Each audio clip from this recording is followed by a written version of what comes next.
Thanks, John. Let me start by thanking Deputy Prime Minister Marles and Secretary of State Healy. Richard, John, it's great to see you both. I think our strong relationship makes working on complex issues like this a bit easier. I'm delighted to be here in London for our third AUKUS Defense Ministerial meeting.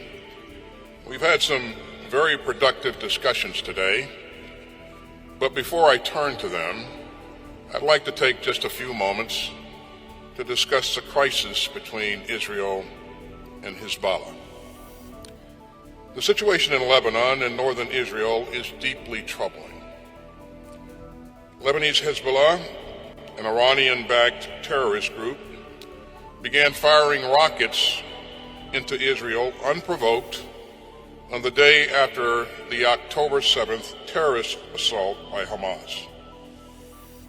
And Hezbollah has not stopped since. Like any other state, Israel has a right to defend itself. And almost a year later, tens of thousands of Israeli and Lebanese civilians still cannot safely return home.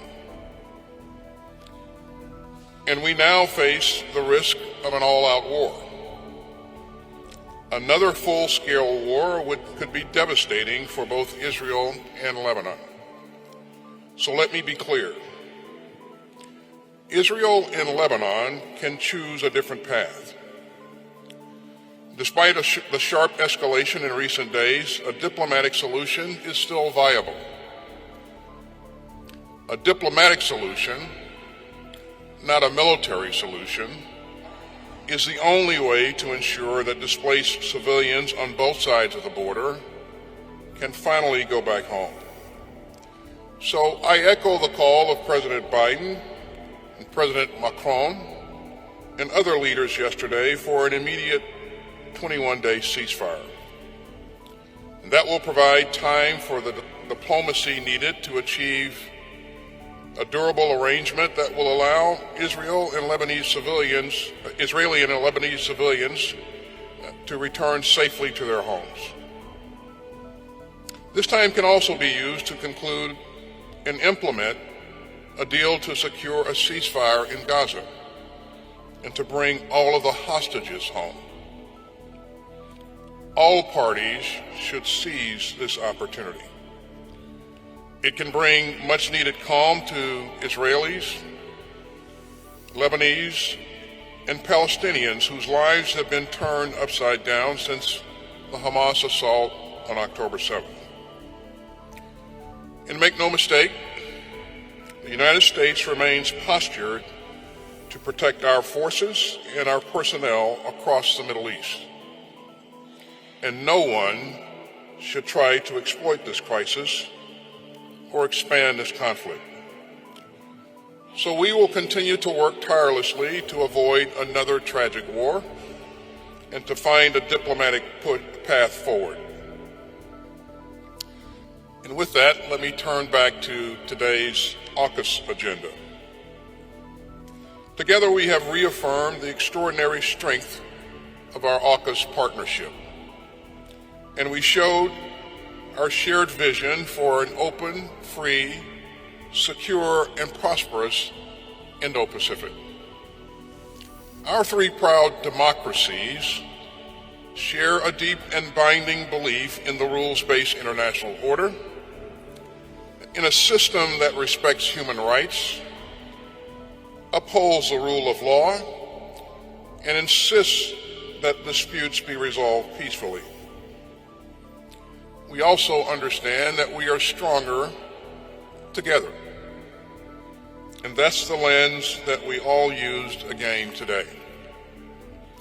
Together we reaffirm that AUKUS offers a unique opportunity for our three countries to enhance our military capabilities, to deepen our interoperability, and to strengthen deterrence in the Indo-Pacific.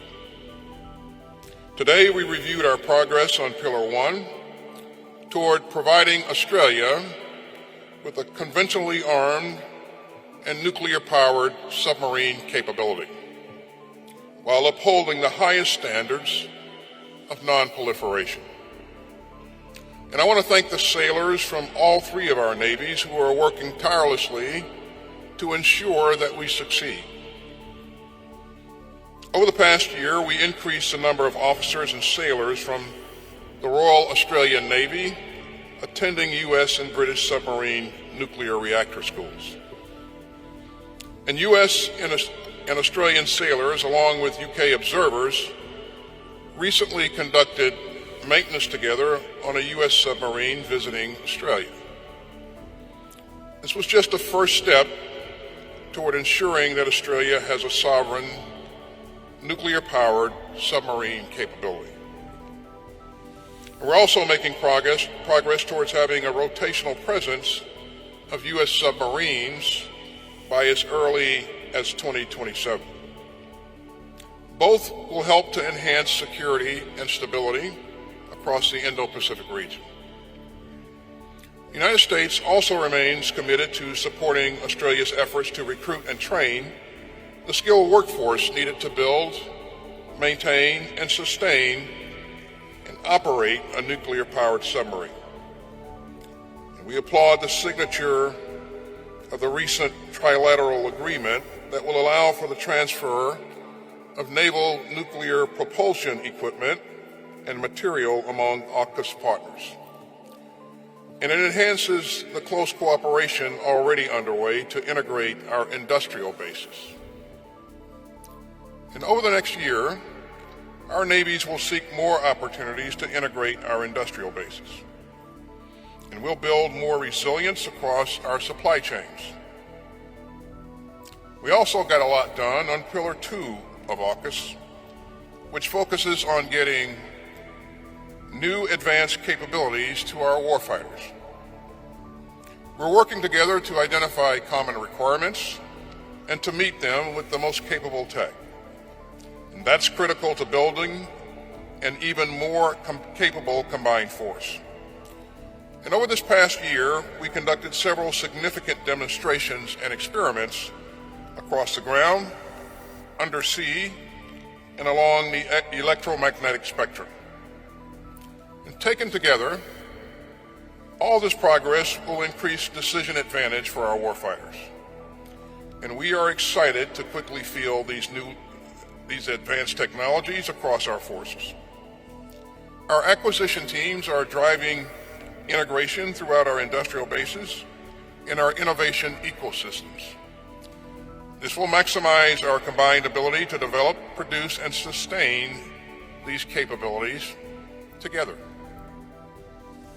Earlier this year, we held the first trilateral AUKUS Innovation Challenge. It focused on electronic warfare, targeting, and protection. And leading companies from all three countries offered solutions to these complex challenges. Our Defense Innovation Unit selected Distributed Spectrum, a vendor based in New York City. It is postured to provide critical capabilities which will strengthen AUKUS. And that reminds us of the importance of working with industry and all that it has to offer. Under AUKUS, we intend to do more of that. Our AUKUS innovation leads are developing a robust 2-year agenda for further work with industry. Thanks to AUKUS, our three militaries are operating together more closely and capably than ever before. So Richard and John, thanks for your leadership, and thanks for your commitment to security in the Indo-Pacific.